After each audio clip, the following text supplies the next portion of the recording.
అందరికీ నమస్కారం. IYR talks మొదలుపెట్టి ఎఫెక్టివ్గా పోస్టింగ్స్ మొదలుపెట్టి ఒక సంవత్సర కాలం అయింది. ఈ సంవత్సర కాలంలో సబ్స్క్రైబర్స్ బేసు 3,000 నుంచి 33,000 దాకా పెరిగింది.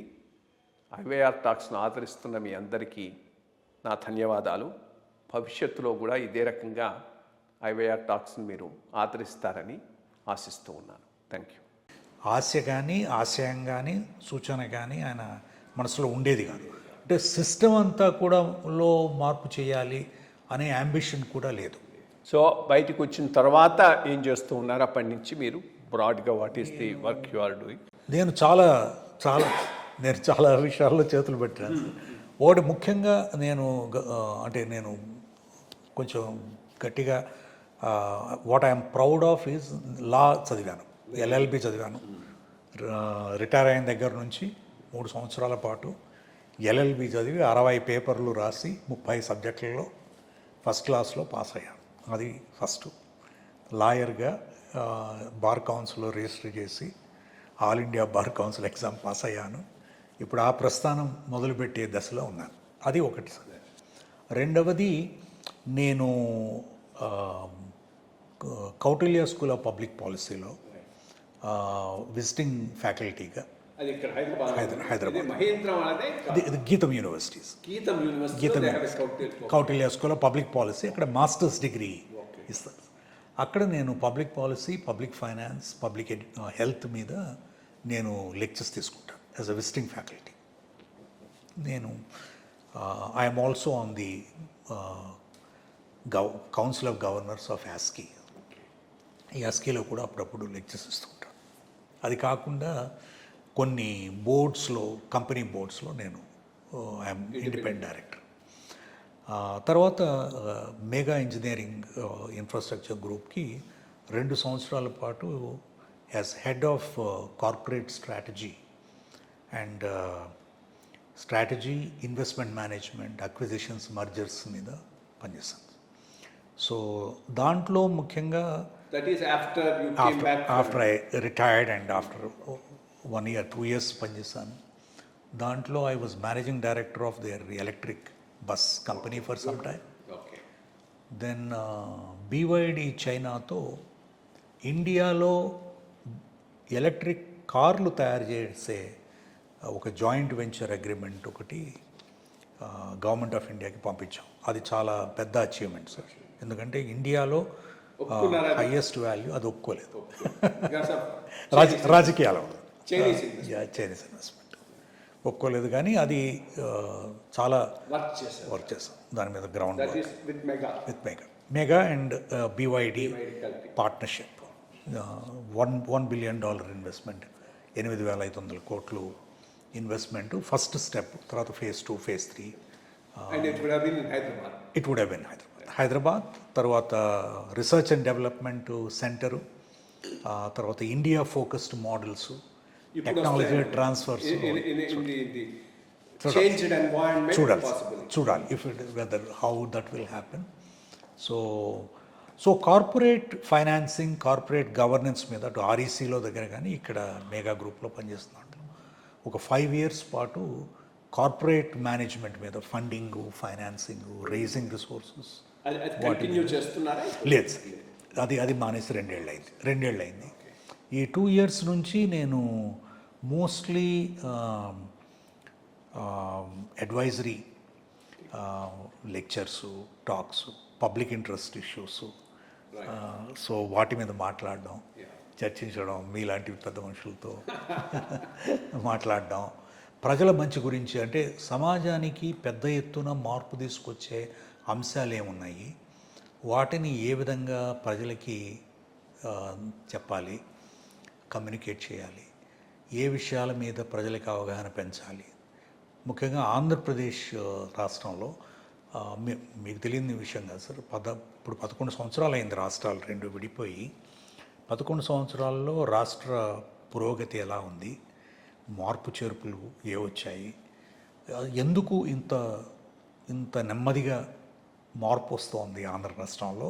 మార్పు ముందుగా మార్పు వెనక్క అదొక పెద్ద ఇష్యూ. ఎందుకంటే ఆంధ్ర ప్రజలు ఎప్పుడూ ప్రోగ్రెసివ్, లిటరేచర్లో కానీ సోషల్ మూమెంట్స్లో కానీ రాజకీయంగా కానీ మనం ఒక్క రాష్ట్రంలోనే కాదు దేశవ్యాప్తంగా కూడా leadership president footprints they have left their footprints on the so and industrial leaders in every sense in every sector of the economy, doctors, engineers, lawyers. ఇంత ఎందుకు రాష్ట్రం తిరోగమన స్థితిలోకి పడింది అనేది ఒక పెద్ద ప్రశ్న. అంటే మీరు దీని గురించి ఆలోచిస్తున్నారు అని నేను అనుకుంటాను. కానీ దీని గురించి మనలాంటి వాళ్ళు, సమాజం మీద అవగాహన ఉన్నవాళ్ళు, చూసిన వాళ్ళు ఇంకా ప్రజలకి చెప్పవలసిన అవసరం ఉంది, చైతన్యవంతులను చేయవలసిన అవసరం ఉంది అని నేను అనుకుంటున్నాను సార్. ఎందుకంటే ముఖ్యంగా 2 అంశాలు నాకు ఆందోళన కలిగిస్తాయి. ఒకటి ఏమిటంటే రాష్ట్రం అంతా కూడా ఒక రాజకీయం లేకపోతే సినిమాలు, ఈ 2 అంశాల వలన ఒక 2 టాక్సిక్ పాయిజన్స్, డ్రగ్స్ కంటే కూడా ఎక్కువగా ప్రజల్ని, కమ్యూనిటీ ఇష్యూస్, ఇవన్నీ కూడా వీటి ద్వారా క్యాస్టు, రీజనలిజము, లోకలిజం. సో అంటే మనసు వికసించి ఒక పురోగమన దశలో వెళ్ళవలసిన పరిస్థితిలో మనం ఒక పక్కనేమో ఆర్టిఫిషియల్ ఇంటెలిజెన్సు, క్వాంటమ్ కంప్యూటింగ్ ఇవన్నీ మాట్లాడుతున్నాం, ఇంకొక పక్కనేమో మీదే కులము, మనందరం కలిసి అని ఈ యొక్క సంకుచిత భావాల వల్ల ప్రాసెస్ కాదా అంటే సార్ నేను ఒక చిన్న థియరీ ఉంది దానికి. నేను అంతకుముందు చెప్పేవాడిని, ఇప్పటికీ కట్టుబడి ఉన్నాను. నేను చెప్పేది ఏంటంటే, of course it's in a much wider context. Andhra area less homogeneous compared to Telangana. Telangana is a more homogeneous unit. సమైక్య ఆంధ్ర ఉన్నంత వరకు ఆ బ్రాడర్ దాంట్లో ఈ లోకల్ కాన్ఫ్లిక్ట్స్ బయటికి రాలేదు. నేను ఇది డివిజన్ అయ్యేటప్పుడు చెప్పాను, కాకముందు చెప్పాను. డివైడ్ అయిన తర్వాత తెలంగాణ బెటర్గా ఉంటుంది in terms of social cohesion. Andhra social cohesion will go down for 2 reasons. ఒకటి, regional disparities, regional issues are real. దాన్ని చాలా విజనరీగా డీల్ చేయకపోతే అది ఎప్పుడో అప్పుడు బ్లాప్ అవుతుంది. రెండోది, cost wise also the rigidities, the thinking is very strong. So దాన్ని చాలా బ్యాలెన్సింగ్ చేసుకొని బ్రాడ్ మైండెడ్ లీడర్షిప్ లేకపోతే అది ఎక్స్ప్లోడ్ అవుతుందని. అన్ఫార్చునేట్ గత దశాబ్దంలో ఈ 2 ఇష్యూస్ను అప్రాప్రియేట్గా ట్యాకిల్ చేసే విజనరీ లీడర్షిప్ ఆంధ్రాకు దొరకలేదు అనేది నా పాయింట్. మీతో 100కి 100 పాళ్ళు ఏకీభవిస్తాను సార్. ఖచ్చితంగా మీరు చెప్పింది 100% కరెక్ట్. ఎందుకంటే ఒక విధంగా తెలంగాణలో చాలా విప్లవాల వలన కానీ, నక్సలిజం వలన కానీ, నిజాం కరెక్ట్, హోమోజీనియస్ కరెక్ట్. ఇక్కడ దీంట్లో ప్రజల్లో ఒక విధమైనటువంటి చర్నింగ్, మొబిలైజేషన్ వచ్చింది ఇక్కడ. సో ఐడెంటిటీ అనేది ఇది న్యాచురల్, మా జిల్లా, మా ఊరు, మా కులము, మా గోత్రం, లేకపోతే మా రిలీజన్ అనేది. కానీ కలుపుకుపోవడం, అందరూ బ్యాలెన్స్ చేసి ఒకరినొకరు కలుపుకుపోవడం, కలిసికట్టుగా పనిచేయాలనేది ఇక్కడ. అందులోనూ ఒక విధమైనటువంటి equity, social equity, economic equity తెలంగాణలో మీరు చెప్పినట్లుగా ఆంధ్రాలో ఎన్లైటెండ్ లీడర్షిప్ రాలేదు. పెద్ద మనుషులైతే ఆ పార్టీ ఈ పార్టీని నడిపిస్తున్నారు. కానీ మనం 11 సంవత్సరాలుగా చూసినట్లయితే ఇదేదైతే ఫండమెంటల్ ఇష్యూస్ మీరు రేజ్ చేశారో 2 ముఖ్యమైనవి, ఇది ఇంట్రా స్టేట్ డిఫరెన్సెస్ ఎంత. ఇప్పుడు జిల్లాల్లోనే సార్, ఈవెన్ డెవలప్డ్ డిస్ట్రిక్ట్స్లో there are very backward areas. అది ఎవరో అడ్రస్ చేయడం లేదు. ఇక రాష్ట్రమే చూసినట్లయితే it's so heterogeneous. Very heterogeneous. ఎక్కడ చూసినా కూడా, ఇప్పుడు మీరు సెంట్రల్ కోస్తా జిల్లాలు తీసుకున్నా కూడా కృష్ణా గుంటూరు తీసుకుంటే మళ్ళీ ఒంగోలుకి వస్తే ఇట్స్ వేరే వ్యవహారం, నెల్లూరు ఇంకొక వ్యవహారం. So unless we are sensitive to this, మీరు చెప్పినట్లుగా ఇవి అడ్రస్ చేయకుండా, రెండవది కులతత్వం. మనం very strong identity is very strong. So అందులోనూ రెండు రాజకీయ పార్టీలు కూడా రెండు కులాలని రిప్రజెంట్ చేస్తున్న అనే అభిప్రాయం ఉంది. ఆ అభిప్రాయాన్ని రీన్ఫోర్స్ చేసి ఎస్టాబ్లిష్ చేసి ప్రూవ్ చేయడం వలన రాష్ట్రం కలిసికట్టుగా 6 కోట్ల మంది ముందుకు తీసుకెళ్లే వ్యవహారం కనపడడం లేదు. రెండవది ఏమిటంటే ఈ మనకి 2 స్ట్రాండ్స్ కనపడుతున్నాయి సార్. ఒకటి ఏమిటంటే ఫిజికల్గా ఇండిసిప్లిన్, అంటే మొత్తం రాష్ట్ర ఆర్థిక వ్యవహారాన్ని పూర్తిగా అల్లకల్లోలం ఇంత ఎత్తున చేసింది ఎప్పుడు లేదు, ఎక్కడ మన దేశంలోనే లేదు. ఇంత పెద్ద ఎత్తున అల్లకల్లోలం చేసింది. ఈ అల్లకల్లోలాన్ని ఏమీ చేయడం లేదు. ఒకే ఒక కొంత నియర్గా వచ్చేవాడు 10 సంవత్సరాలు కేసీఆర్ గారు కూడా దాన్ని ఆల్మోస్ట్ నియర్గా తీసుకోవాలి. కరెక్ట్. సో ప్రభుత్వ యంత్రాంగం నిస్త్రాణం అయిపోవడమే కాకుండా, రాజకీయపరం అయిపోవడమే కాకుండా, మీరు నమ్మరు, the level of corruption is grown exponentially. ఇదేమిటంటే ఒక లెజిటిమసీ అనమాట, పైవాడు తీసుకున్నప్పుడు నేను ఎందుకు తీసుకోకూడదు అనేది. సో ఇవన్నీ కూడా this is a fatal cocktail in my view. Drugs అని అంటున్నాం, కానీ ఇవన్నీ కూడా మోర్ సీరియస్ డ్రగ్స్. సో ఆంధ్రప్రదేశ్కి అంటే హ్యూమన్ రిసోర్సెస్ ఉన్నాయి, న్యాచురల్ రిసోర్సెస్ ఉన్నాయి. ఈ యొక్క క్లారిటీ థాట్ ఉన్న లీడర్షిప్ అవసరం sir. 100% and leadership enlightened, accommodate everybody, region, language. Sensitive to the diversity. First thing is, leader should be sensitive to the diversity of the state. So అది లేకపోతే ఇంకా రాష్ట్రం ఇంకా తిరోగమనం. ఇప్పటికే మనకి దక్షిణ భారతదేశంలో ఉన్న 5 రాష్ట్రాల్లో మనం చివరున్నాం. అన్నిటిలోనూ కూడా ఆంధ్ర రాష్ట్రం చివరుంది. పారామీటర్స్ తీసుకుంటే పర్ క్యాపిటల్ ఇన్కమ్ కానీ, హెల్త్ పారామీటర్స్ కానీ, ఎడ్యుకేషన్ కానీ, ఓవరాల్ డెవలప్మెంట్ ఇండికేటర్స్. సో ఇది ఒక tipping point. This is a challenge for political parties, people, ప్రజలు, రాజకీయ నాయకులు, సాంఘికంగా పనిచేసే నాయకులు.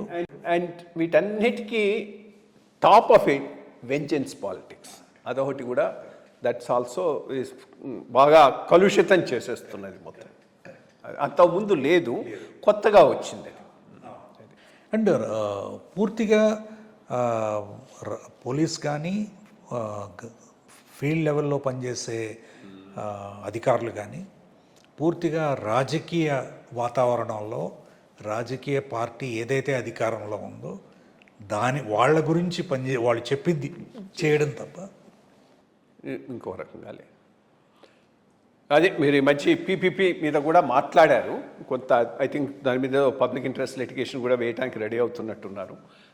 నేను కూడా నా ఐవా టాక్స్ చెప్పాను. అదే ఐ మీన్ కొత్తగా మొదలు పెడతారంటే అది వేరే విషయం. ఉన్న వాటిని పీపీలోకి మార్చడం అర్థం లేదనేది నా పాయింట్ కూడా. Absolutely true. ఐ మీన్ డబ్బులు లేవు అంటే డబ్బులు చాలా వాటికి లేవు, దీనికి ఒకదానికే లేవనేటటువంటిది ఇష్యూ కాదు.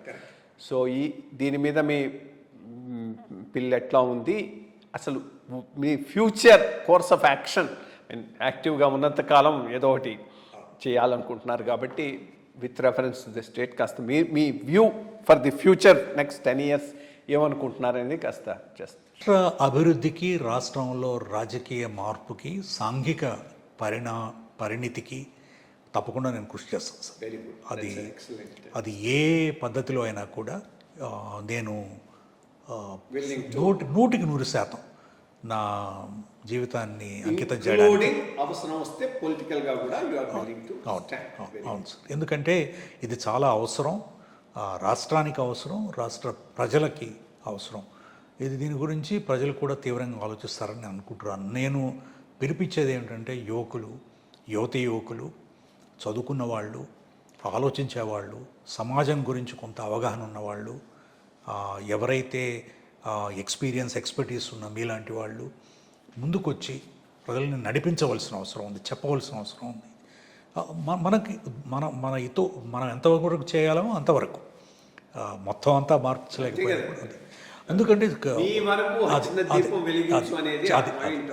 దాంతో పెట్టి పోవాలి. అదే మొత్తం సిస్టమ్ను మార్చడం అనేది మనం చేయగలిగినంత చేయడం. కరెక్ట్, తప్పకుండా. సో ఆ విషయం గురించి నేను ప్రజలతో మాట్లాడుతూనే ఉంటాను సార్. సమాజం గురించి, రాజకీయ విషయాల గురించి, అభివృద్ధి గురించి తప్పకుండా కృషి చేస్తూనే ఉన్నాం. సో ఇదండి ఈరోజు మనం పివి రమేష్ గారితో ప్రస్థానం. ప్రధానంగా ఇప్పుడు ఈయన potential dynamite for the states of Andhra Pradesh and Telangana. ఎందుకంటే సోషల్ కమిట్మెంట్ ఉంది, టైం ఉంది, లా చేశాడు. అన్నింటికన్నా more important is equipped to argue, go and do things, and he has all the energy. So I wish you all the best in your work, whatever you do. ఓవరాల్గా రాష్ట్రం మంచి, దేశం మంచి, దానికోసం మనం ఎంత చేయగలిగిన దానికి ఆ ప్రస్థానంలో మంచి ఫ్యూచర్ ఉండాలని నేను కోరుకుంటూ ఇంతటితో ఈ ముఖాముఖి ముగిస్తున్నాను. నమస్కారం. ఓవరాల్గా రాష్ట్రం మంచి, దేశం మంచి, దానికోసం మనం ఎంత చేయగలిగిన దానికి ఆ ప్రస్థానంలో మంచి ఫ్యూచర్ ఉండాలని నేను కోరుకుంటూ ఇంతటితో ఈ ముఖాముఖి ముగిస్తున్నాను. నమస్కారం. Thank you sir. Thank you very much.